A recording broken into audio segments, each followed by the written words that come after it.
Howrah station থেকে এক 3.5 বছরের শিশু অপহরণ। ঘটনা তদন্তে হাওড়া রেল পুলিশ।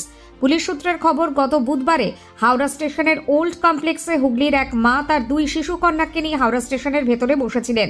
2 শিশু কন্যার মধ্যে একজনের বয়স 7 এবং অন্যজনের বয়স 3.5 বছর।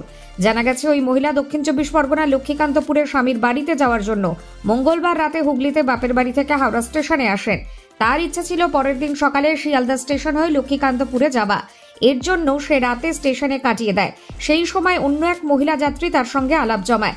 বেশ কিছুক্ষণ ওই যাত্রী তার 2 মেয়ের সঙ্গে খেলাও করে। তখন ওই মহিলা 3.5 বছরের ছোট মেয়েটিকে নিয়ে স্টেশন থেকে চম্পট দেয়। এরপর মা তার ছোট মেয়েটিকে খুঁজে না পেয়ে হাওড়া জিআরপি থানায় লিখিত অভিযোগ দায়ের করে। ঘটনার তদন্ত শুরু করেছে জিআরপি। পরে পুলিশ আধিকারিকরা হাওড়া স্টেশনের ভিতরে এবং বাইরের সমস্ত সিসিটিভি ফুটেজ পরীক্ষা করে অপহরণকারী মহিলাকে শনাক্ত করেছে। প্রাথমিকভাবে জানা গেছে, ওই মহিলা অপহরণকারী 1 নম্বর প্ল্যাটফর্মের পাশ দিয়ে সাবওয়ে ধরে হাওড়া স্টেশন লাগোয়া বাস স্ট্যান্ডে যায়।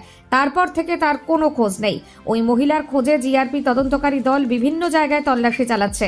প্রাথমিক তদন্তে পুলিশের অনুমান, ওই মহিলা শিশু চুরি চক্রের সঙ্গে জড়িত থাকতে পারে। হাওড়া জিআরপি অপহরণের মামলা শুরু করে তদন্ত শুরু করেছে।